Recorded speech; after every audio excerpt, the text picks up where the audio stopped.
Okay, you're naive Iowa guy. I'm a junior in college. I had no idea they freaking actually killed the bulls. Oh yeah. I thought they just fought them. Nope. Did you know they actually killed these things? Multiple. I did not enjoy it. I was like, wait a second. What's up, guys? Episode 12 of the Showroom. I have the man, Joe Wilson, with me here today. Joe, thank you for coming on, man. Absolutely. It's great to see you. We have Joe's an awesome guy, and we're going to get into your story from a business standpoint. The top new car salesperson on the GM campus in Cedar Rapids for 2 straight years. Yep. Been with us now nearing 4 years. Before we'll go through your history, where you worked and things like that, but we screwed up once about 15 years ago and didn't hire you when you came in for an interview. Yes. And then came back, and thankfully we got it right the second time. Yep. But maybe it was meant to be. Joe, thanks for being on here, man. How's things going? Really good in that. So I love working here and that. So it's been a fun experience, and look forward to a lot more years here. Yeah, awesome. Well, let's talk about your story. You know, where are you from? I'm originally from up in Minnesota, up by Brainerd and that.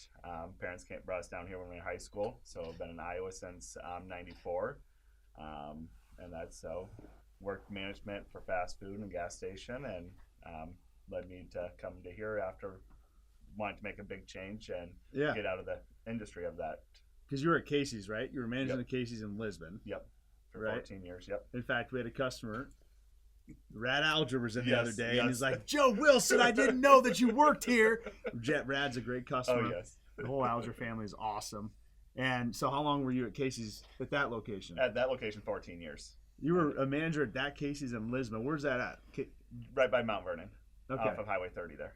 Yep. Well, I know where Lisbon is, but that Casey's is... Right on the highway. It's right on the highway. Yep. Right, well, on the old highway now. I guess they bypassed it. Yeah. So yep. Okay. Cool. You have to have some cool Casey's stories. Oh, yeah. Because I'm assuming there are times you worked late nights, and did you have some characters come through there? A lot of characters. Tell me your favorite Casey's story as a manager at Casey's. We have our morning group that comes in, and even though we don't have tables, they would literally rearrange the 12 packs and sit down on the 12 packs over by the window area. The regulars would? Yes. And that's so, but they'd all come in the morning, hang out for a half hour, 45 minutes, and then you just have the different groups like Rad and all that kind of stuff come and shoot the crap with them, and that it was definitely not a PG area, surprisingly enough, and that so. I mean, the whole community out there is great. I mean, it's a wrestling community. Yeah. As you know, I'm sure. Yeah. And that's so. I'm just trying to think of a really good story in that. That. Were you ever robbed? Not robbed. I had a employee that. Funny stories. I had an employee who I caught stealing money out of the safe, and that he was shoving it down his sock when he went down in the safe, and that kind of stuff, and that so. Oh, really? And then about 3 weeks later, after I terminated him, I'm watching the news, and there's a picture of him robbing a bank. Seriously? Yes. Oh my gosh! So you walked in? Did you catch him in the act? I saw it on camera. Oh, on camera. All my things that were supposed to have $100 were like $5 or $10 short on every one of the bundles, and we have a camera pointed right down in there and that kind of stuff. And that by watching the news, see a picture of him robbing the bank, and it was very disappointing because I called right away because I knew who he was. And someone had already called it in. Oh, that's who he was, and that. So, but I was like, dang it. And that's so, but yeah, I mean, but out there, I mean, it was a pretty nice area and that kind of stuff. So we didn't, other than the routine little shoplifting and that. I mean, fortunately, we never dealt with anyone robbing us and that. For sure. Well, you have an incredible work ethic. I mean, I always think about you. We do the monthly over the tops, and you're always the guy to setting up and taking down. Our over the tops cookout is for our employees. We feed them food once a month. We go over great customer reviews and surveys and celebrate the successes that are happening. And Joe always sets up the tables, helps them set up with the food and all the tear down. You're just always working. Yep. That's what I think of when I think of Joe Wilson: is work ethic, care for customers, care for your kids. And where does that come from? Where's your work ethic come from? My parents and that. So they've always been hard workers their whole lives too, and that kind of stuff. And I just kind of got it from them and that. So what do they do? Right now they own a Dairy Queen. They've had it for 22 years. Really? In Iowa Falls and that. So yep. and that. But before that, they were managers for different places, and that my dad did optical work, made eyeglasses and all that kind of stuff, and just worked a lot. And then my mom worked in different restaurants and different jobs throughout the years as we were growing up, what fit her schedule, kind of, and that kind of stuff. But they've always been hard workers and pushed for us to work hard. Is it a grill and chill, or is it just it's a full on. Yep. They used to call them what, the braziers or whatever. Yeah, it's a full. But now it's a grill and chill. They call it. Yep. Okay, so they're for all year round. Yep. Oh yeah, they're a busy store, and that's. Are they? Yeah. So when did they move to Iowa Falls? They moved there shortly after my son was born. So, gotcha. So 22. So in 2003 they moved to Iowa Falls. Okay. They went there. So 2 kids. You just talked about your son. Tell us about your kids. We got a son, 22. He's in South Dakota. Once again, I mean, he's taken after. I mean, he does excavating work, so he handles a shovel and excavators all day long and that kind of stuff. Works 60, 70 hours a week all summer. Awesome. And then my daughter's third year of college, Mount Mercy. She's on her first year there because she did a 2-year program at Kirkwood. Awesome. And then finishing up at Mount Mercy and that. So with going for double major in business and parks and natural resources. So. Very cool. So yeah. So. Speaking of work ethic, you've been extremely involved in the show choir at Kennedy. Yes. Happiness. Yep. Right. Yep. Tell us about your commitment to what you did, how long you did it. I remember you even telling me you kept log of hours. Yeah. So walk through that. So for the 4 years that my daughter was there, she was part of the show choir tech. So I kind of got roped in. I went one day to help and didn't look back after that. Other than the down year, I mean, I did 4 years. The 1 year was COVID year, so there wasn't much to do during the COVID year. They really didn't do much that year because there's no programs anywhere, unfortunately, in that for the kids. It was, and some kids lost interest because of that, which is never a good thing. Yeah. But the last couple of years in that, it was I pushed 700 to 800 hours each year with show choir and that kind of stuff, and that's so for how many hours I had in with practices, set builds. And I mean, Saturdays are 6 a.m. to 1 a.m. I mean, it's literally, and then when we do the raise the roof at the powerhouse, when we did it there and that, I mean, you're talking, we start Thursday night and then we work 16 hours on Friday and then 6 a.m. to 1 o'clock on Saturday on top of it and that. So, and so what were you, that's a ton of hours. You're part of the whole set. Yeah. Just put help together. And the kids do a lot of the work and that kind of stuff and that, but you still have to have parents to help assist. I mean, kids can't drive a truck and trailer in that, so I mean, they can't do some of the stuff in that. So some of the heavier lifting in that, like lifting sets on the stage and that, all the dads kind of help with that. But there was 7 of us, and we kind of run the whole program and that kind of stuff. During the competition day, we have some downtime, right, where you get to know the other dads and all that kind of stuff that are helping out. But yeah, it's just making sure that the kids are doing what they're supposed to be doing and that. So went down to Nashville with the show choir for spent 5 days down there. Oh yeah. And that was an interesting trip. The truck lost a tire off the truck driving down the road. The actual truck or the trailer? Yeah, the actual truck lost a tire off of it. Shoot. So that was in the back of the parking lot down in St. Louis at the dealership down there, taking everything out of it and put it in a U-Haul. We went and rent it quick to get it down to Nashville for their program. Oh man! And how they had success, didn't they? I mean, yep. Pretty good show choir. Yep, and that. So they didn't make the finals that year, but I mean, other years they've won it and everything else, and that. So it's in that. So, but yeah, you're competing against the best schools with a lot more money, and that go into it. They've won that nationals before. Yep. It's been a number of years since they've won, but they've made finals many of years. And really? That kind of stuff. So yep. That's awesome. That's awesome. And you stayed, so when she graduated high school, you still helped out for a couple of years. I helped a little bit here and there when they needed help and that kind of stuff. When they were still doing it at the powerhouse, since I knew how everything ran there, I helped on the back side of the stage, not up front, but back behind the stage, make sure everything coordinate with getting everything on and off the stage with the other schools and that kind of stuff, because you have to turn around the stage in 8 minutes from one group off to the next group on, and there's a lot to go to that to get everything up the ramp, on the stage and off and everything else. Yeah. And then just the whole thing just takes a huge crew of us to keep it running there. Amazing. And so how does that feel? You know, you raise your kids and now, you know, one's in college, one's out of college, coming off on their own. What's that feel like? Freedom.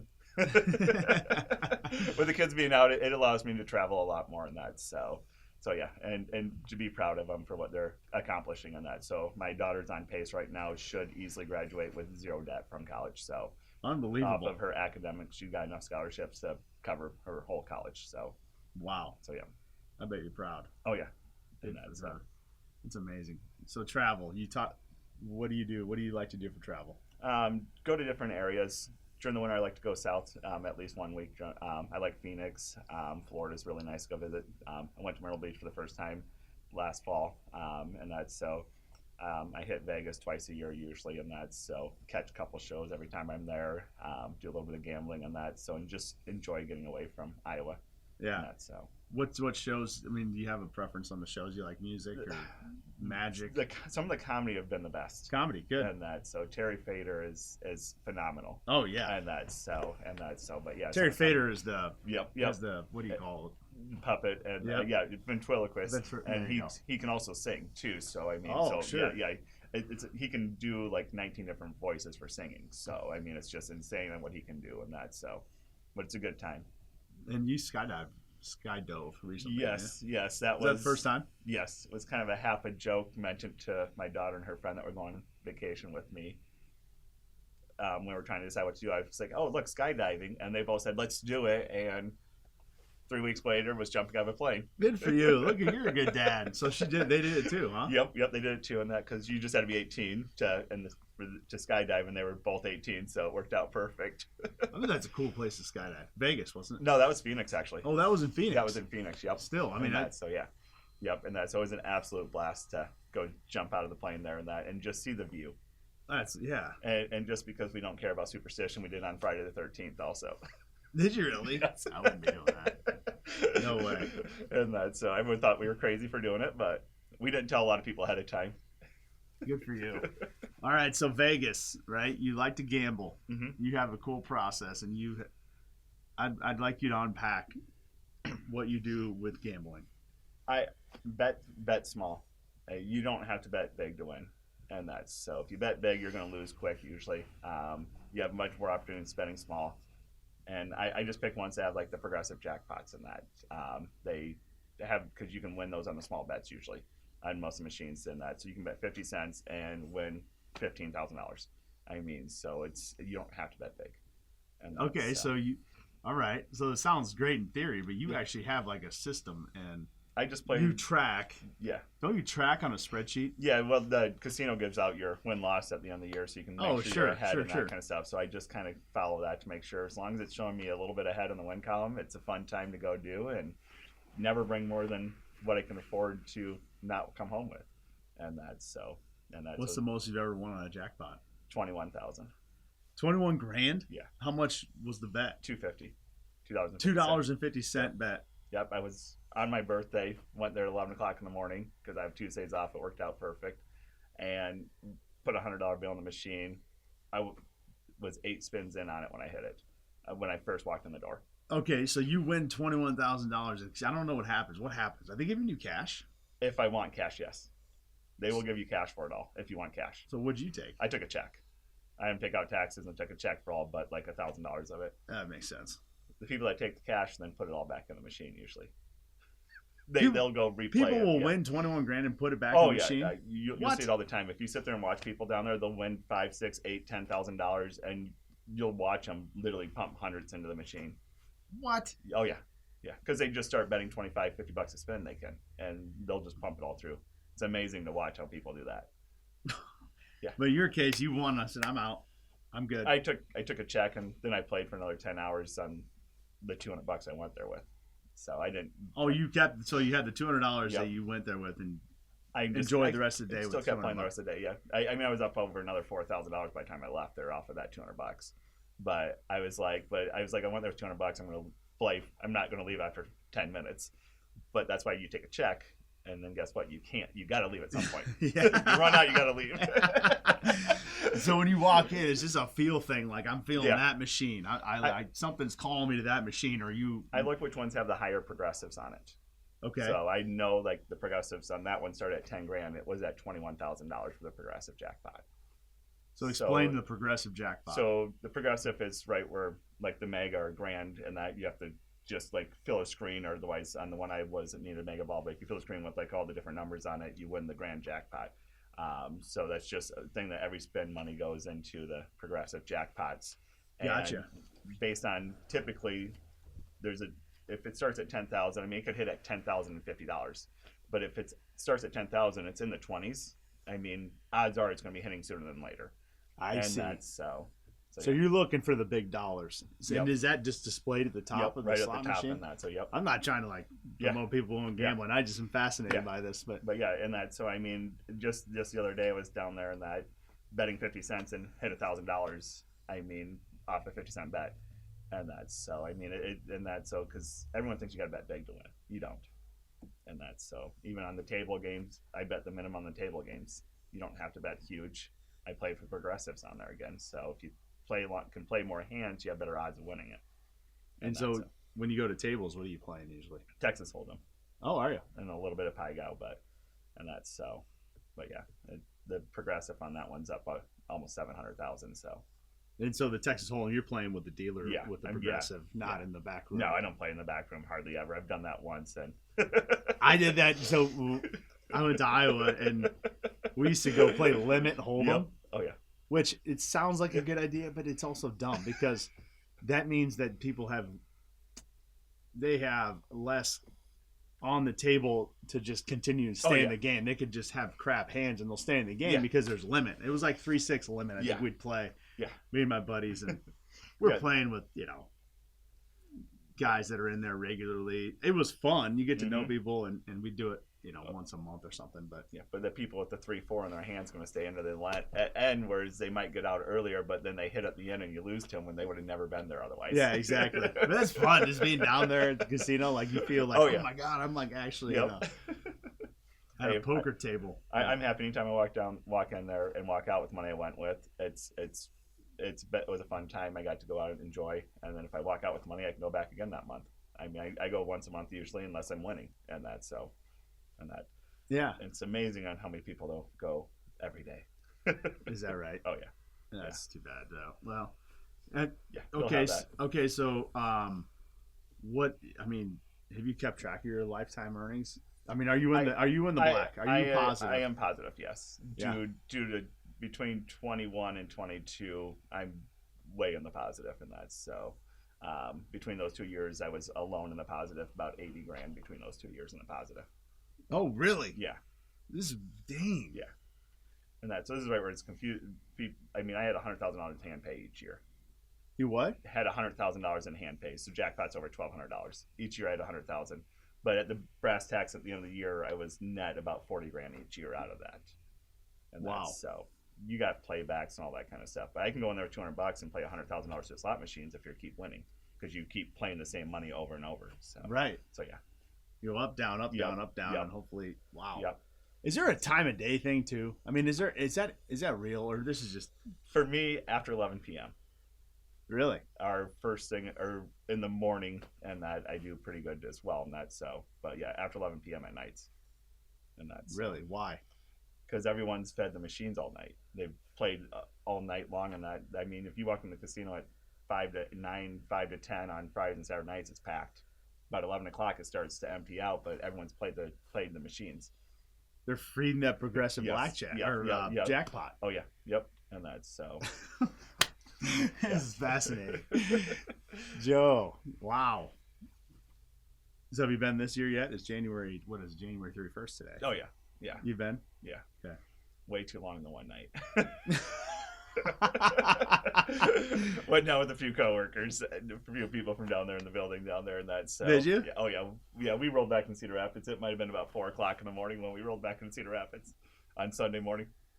Oh my gosh! Went right after work. How do you do that? I can't do that.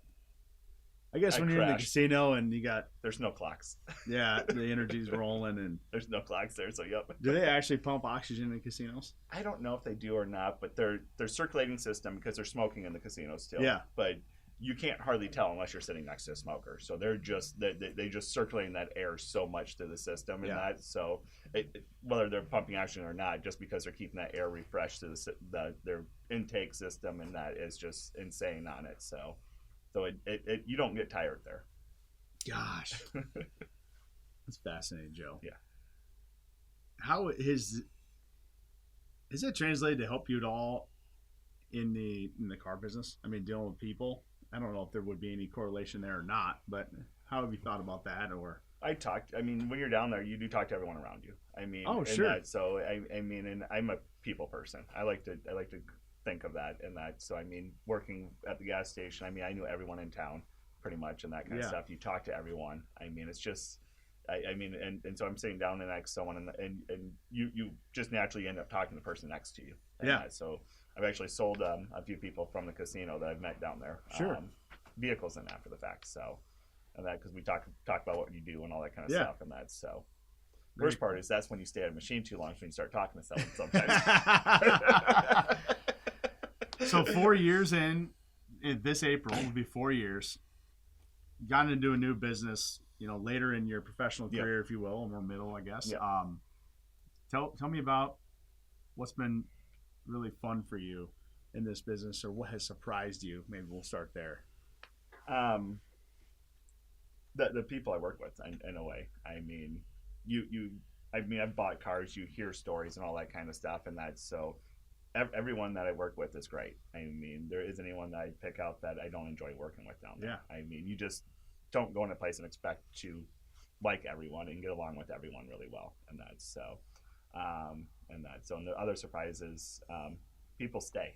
They don't just come and go, and that so, and that, which is a good thing. I mean, that says a lot about the company itself too, and that kind of stuff, and that. So I enjoy working here. I love coming to work. I actually get to work early every day. Yeah, you do. And that. So I mean, it's a good atmosphere. Has there been a story, a customer situation that has been the most fun or most memorable in your 4 years so far? I had a couple that I was talking to on the parking lot refused to come inside. They were trading a vehicle in. They said that they don't trust me yet to come inside. Sure.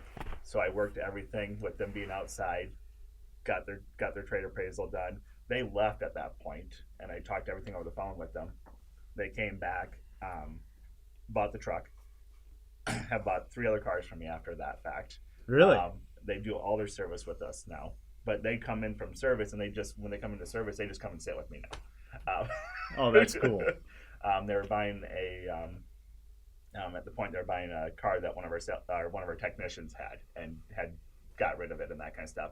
So I took him back to the technician to talk about the car because it was a Camaro. Yeah. So I took him back to talk to the technician and he told him everything he'd done to the car and everything else and that kind of stuff and that. So, but I mean, I was talking to him because I was going to be going down to Daytona Beach and that, and they're like, "Oh, we were just there. You got to check out these places and that kind of stuff and that." So, but I mean, just that. I mean, that's why I enjoy it. I mean, it says a lot about you. Yeah. Yeah. I mean, the people I've met here and that kind of stuff. I mean, and that come back in. The nice part is our system tells me if someone has an appointment back there, so I make it a point to get back to talk to them when they come in and that. So, and there's stories from them and that kind of stuff. Keep up to date with them and that. So, good for you. Good for you. What do you think the next 5 years looks like for you, for both personally and professionally? I mean, what are you looking forward to? Is there anything that you're kind of maybe new vacation or place you want to visit? Trying to decide a new place to go to, and that. So for next year, I don't know if I can make it happen next year, but I'd like to go to Europe. Really? So where at? Where to?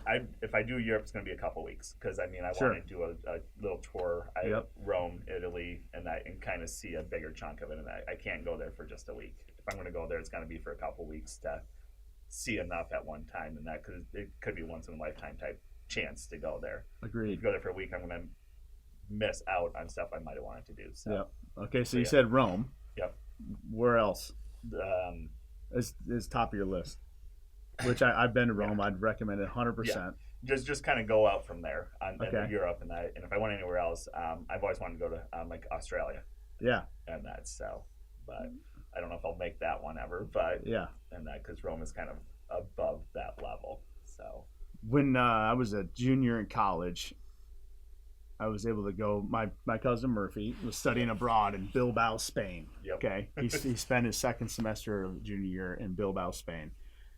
Me and 2 other friends met him in Dublin, Ireland, and then we joked like it was a Catholic schoolboy tour, like Dublin, Rome, Madrid. So we just stopped at 3 places. We stayed in hostels. We had backpacks, and we trained.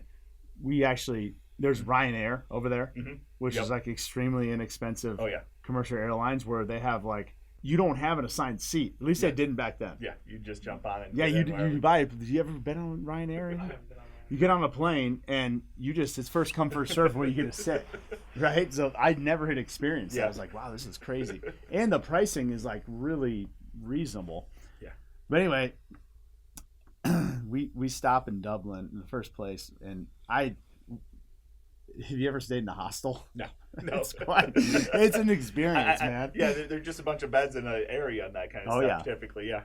Yep. So you're sleeping in bunk beds next to strangers. Oh yeah. But it's really inexpensive, and we're college kids. Oh yeah. We're gonna save money so we can drink our beer. Well, yeah. Especially in Dublin, where a Guinness is like $10. Even that back then, I think it was like €5 or €6, which was the exchange rate at that time was unfavorable. That's pricey. For us. Yeah, but I will say, the reason I bring it up is the highlight, the things I'd for sure recommend. You mentioned Rome, 100%. Oh yeah. You've got to go there. The Colosseum is incredible. Oh, yeah. The Vatican. If you just there's this aura and this presence when you're in the Colosseum. Like this thing was built 6 A.D. I think is the time. You know, and they did it in like 2 years, which is insane. I mean, there was slavery back then, which is the reason, and so that was not cool. But how they were able to do it wasn't cool. But the fact that it's that old, it's still there. If you're in Cedar Rapids, Iowa, and you drive by a building that was built in 1905, 1910, that's old as hell. Yeah, it's 5, 6 A.D. Yeah, the Vatican, walking through that, and just the history and the priceless works of art, even before you get to the Sistine Chapel, which is kind of our. Like we were kind of in a hurry. I regret a little bit. We're like in a hurry to like get through it and get to the Sistine Chapel, and you're walking by these timeless and priceless pieces of art and sculptures.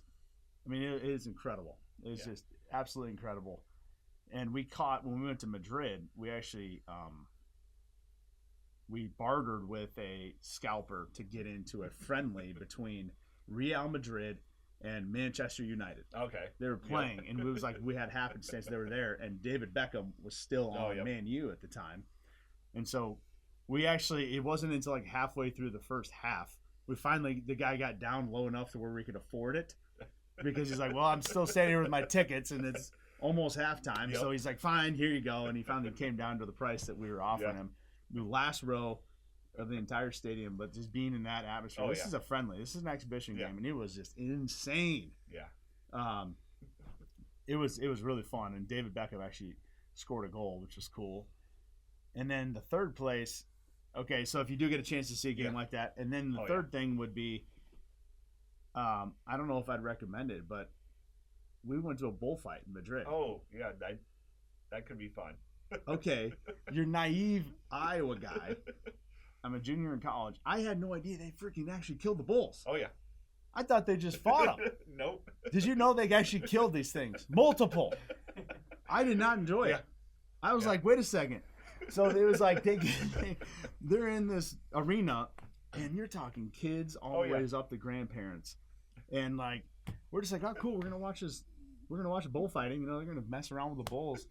And then they start stabbing them, and they get weaker. And this one, it was like a kind of a art form on a horse. And so they were on a horse to start, and they'd stab them, right? And they'd avoid them and then stab them in the back until where they weakened them, where they get off the horse. So the bull's so weak, and then they finish them with a knife. And I'm like, what just happened? 6 bulls.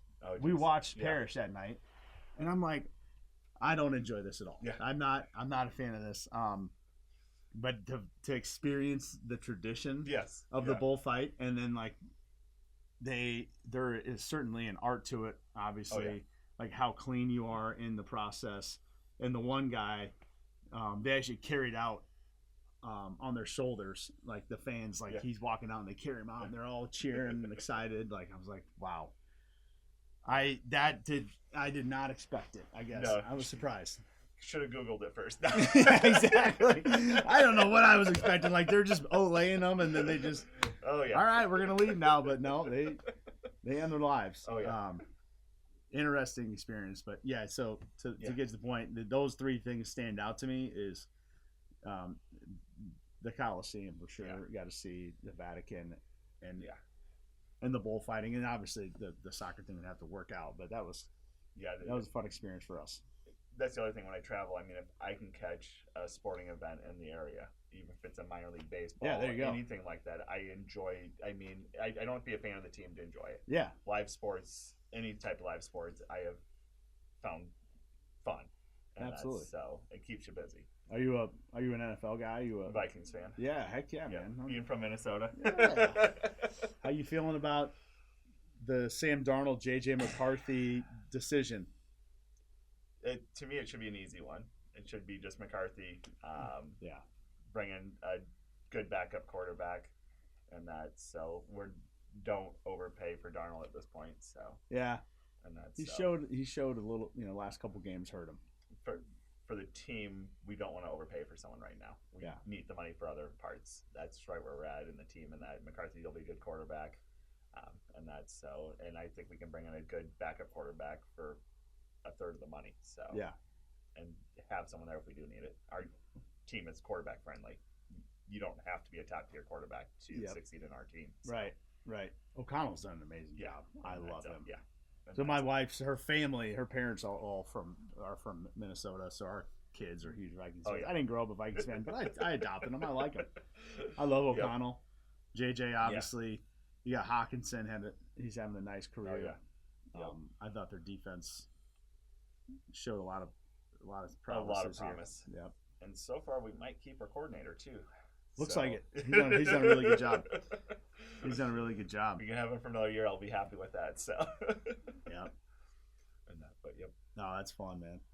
Well, we have a surprise for you. We want to do something fun. Mm-hmm. We talked a lot about your time in the casino. Yep. So, do you want to get this stuff out? Should we do it? You said you love to play Hold'em. Yep. We're gonna play some Hold'em. Me versus you. All right, dude. We burning one? Yep. And then 2 to me, 2 to you, and you want me to? I'll keep them down, obviously. Yeah. All right. First pass. We're betting fake money. Yes. Yep. So you get to decide, brother. You checking? You betting? What are we doing? Oh, and this you got to bet 10. $10. You got to bet on this one. Oh yeah. I'll call my fake money. Burn and turn, bud. Burn and turn 3. 1, 2, 3. All right. This would just be a check on this. You just checking? Yep. All right, I'll raise. I'll bet, I guess. Yep. 20. I'll stay in one more. I'm a gambler. Oh, we don't have much on the board. No, that's the worst part. All right. Checking? Checking. I check as well. Ooh, I drew something there. Woo! I'm just telling you. Go ahead. What are you going to do? Check. All right. Let's see what we got. I picked up a pair of 10s and you beat me because Jack takes 3. Jack 10, I got 10-3. So I would not have stayed in if it was real money. Oh, no. All right, let's take a look at a question here while we're going to shuffle. All right, I'll start. If you were a bumper sticker, what would you say, Joe? Oh. Stay off my rear end. Fair enough, brother. You can grab one if you want to ask me one. If you can only eat one meal for the rest of your life, what would it be and why? That's a great one. I'm just a pizza guy. I love pizza. So a pepperoni sausage pizza, I think would be the meal. Although I am a sucker. My wife and I love a good steak. Yep. Like if we were in Vegas for a Chevy meeting last year, and we stayed 3 nights, and all 3 nights we hit a different steakhouse. Oh yeah. Our favorite was the W at the Wynn. Okay. Steve Wynn Steakhouse. Oh my God. We are suckers for a great steak with the sides, mashed potatoes, some sort of mac and cheese, like a garlic. Yep. Oh my gosh, let's go. I like the Fremont for steaks because they do their Tuesday special for their prime rib. on Tuesday. It's like $8.99 or something like that. So I Oh, really? almost. Yeah. Oh yeah. Nice. Yep. This is a check on. All Yeah, right. me Yep. too. I'm just 5'4" unsuited, so I'm at least suited. So. Oh, look, I got my 5. Yep. You betting? This at this point I'd fold. I mean, yeah, it's that bad. That's fair. Yeah. We'll just play it out. Yep. We'll just Oh, play yeah. it out. Oh my God! I shouldn't have told you what I had. No. Oh, that's amazing. I actually got trip 5. I picked up 9 at the end. 2, See, this is 9. why after that point I would not stay in. Good for you, man. All right. Another question. What's the craziest thing you've witnessed in a dealership lobby? You didn't hear it from me, but putting through the showroom floor at the end of the night on our late nights. There's nothing wrong with that. Setting man. up a little mini putt course out there through the showroom floor. That reminds me. Did you ever hear what James Steffen did? I heard about the fire. In the shop? Yep, taking out the head off the sprinkler system. It was back. It was probably 7-8 years ago. Back in the shop playing football. Yep. It was a late night on a Thursday, and he drilled a sprinkler head and caused the sprinklers to go off. That's why we try to stick to the floor. Yeah, we don't need to be. He told me, he goes, man, I thought I was losing my job 100% that night. But the only problem is I had done that before myself as far as throwing a football around. So, what's the most oddly specific compliment you've ever received? I would say I was doing a one-on-one with a sales gal out at the Westfield store when I was an assistant sales manager. Yep. She was a short-term employee, but she looked at me and actually, you just have the most beautiful eyes. I'm like, this is. I need to. No, we're not doing this. No, not at all. It's not oddly. Yeah, it's not odd to tell someone that, but the way it was said. And Oh yeah. All right. I'd checking. say I'd bet on this one. Yeah. Come on, we got an opportunity, bud. Yep. Stay in. Check. Check. Yep. All right. I'd still have to check. I got one out card, so I'm just gonna check, and it didn't come. Yep. So we got 6-6, 2-10-8. What'd you have? Ace high. Ace high. You win, brother. Yeah, nothing but a turd burger. All right, we got 2 more hands. I'm gonna ask you a couple more questions. What car feature would absolutely ruin a car for you, no matter how great the rest of it is? I hate adaptive cruise control. Do you really? Yep. I Why? absolutely hate it. I travel a lot. I fly a bunch, but I still drive a bunch when I travel. And nothing worse than looking down your speedometer and you're going 60 miles per hour in a 70 zone and didn't realize it. And then you just wonder yourself, how long have you been going that slow for? So my current car has it. It's been turned off since the day I bought it. Has it? I absolutely So there's a will not setting you use can it. turn off? Yep. Yeah. All right. Fortunately in that, but that's the one feature that just, to me, ruins it when you're traveling. That's fair. All right, check your cards out. You checking? Yep. I'm gonna bet $10. Just stay in. You're fine. Yep. 6-4-4. Ooh, we got a pair on the board. Stay in. All right. I'd bet on this one, and I'm gonna call your bet. Okay. What'd you bet? $100. All right, I'm calling. Ooh, I think we might have a close one here. I got Your 2 ace pair. takes it. Yep, that's right. Let's go. My ace versus your 2. Let's go. You want to ask me another one? Yep. One more hand. Let's see here. What's the most beautiful drive you've ever taken? That's a great question. Yeah. Whistler in Canada. Oh. I think it was in the summer. We had a 20 group out there, a Chevy meeting in Vancouver, and we drove up. Whistler is the mountain where the Olympics were a while back. Yep. And it was in the summertime, and just that drive up the lakes. Oh my God! I almost got us in an accident. But it was a really beautiful drive, and the ski mountain was amazing too. So. Oh yeah, I can imagine that driving through the mountains in Denver. What about you? Same question. Denver, driving through the mountains through Denver. Yeah. The views. I've drove it 5 times, because it would have been 6, but I take southern route because of snowstorm the one time. Yeah. But the 5 drives I've taken through it, every time you notice something different driving through the mountains. It's just amazing. Beautiful. And that's so. Absolutely. Okay, this will be our last hand. Yep. This is for all the money. We got I King ain't 2 the money. Ace. Your boy is getting painted up right now. I Let's ain't winning go. no money yet. That's right. I'm betting everything. Yeah, All yeah. in. Let's go. You gonna match it? Yep. You got to. It's our last hand. I can 9. lose. I can Did it lose help you miserably. at all? No, I can lose miserably on this hand. You're going to. Oh yeah. I has ace queen suited. So basically ace. I didn't have a shot. Perfect. Good stuff. Awesome. All right, I'll ask you one last question, and we'll wrap up. Yep. Is that cool? Yep. Okay. Ooh, I like this one. Who's your dream passenger for a long road trip, dead or alive? Ooh, that's a toughie, but I hate to say it, but I mean the person you mentioned earlier. I mean it's no one famous, but Rad. Rad Algers from out in the Lisbon area, and he's got 1,000,001 stories. Oh God, yeah. And the energy he brings on anything. I mean, like he doesn't walk in a room and not be heard. And with the different programs he's done, he's traveled over the world some and all that kind of stuff and that. So I mean, I think he would just be phenomenal to road trip with. That's a great answer. And would never run out of stories in that. So. Oh yeah, the Alger family has stories. I love it. And that. So That's I mean, answer. Someone famous. I just can't even think of anyone famous that I could pique my interest enough to want to, and that. So, but just an everyday person like him that's done so much and that for the communities and all that kind of stuff. So, because of his volunteer work and everything too. So, yes. So, yep. Very cool. So, well, it's been a pleasure, Joe. I really appreciate your time, and your stories are amazing. Yeah. Thanks for everything you do, and thanks for your time today, man. Thanks for asking me to come up here. Yeah, you bet. Yep. Thank you. Hey guys, we'll see you next time. Thanks for your time.